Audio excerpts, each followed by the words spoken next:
Hey guys, how's it going? My name is Adam. Today I'm gonna show you how to change Instagram DM theme. So what I'm gonna do, I'm gonna just go ahead to my App Store or Google Play, and what I'm gonna do here, I'm gonna just go ahead and click on my avatar icon at the top right, and from there just go ahead to your App Store or Google Play. And what I'm gonna do here, I'm gonna just go ahead and move along to find Instagram and make sure that the Instagram is fully updated to the latest version. And as you can see right here, it is not. So basically what I'm going to do, I'm going to just do a quick demonstration so I can update the app and get back to it. So what I'm going to do, I'm going to just go ahead and open up the Instagram.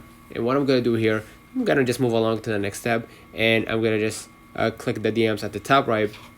And from here, what I'm going to do, I'm going to just go ahead and click on the DMs. And what I'm going to do here, I'm going to just go ahead and click on their name at the top. And you're going to be able to see,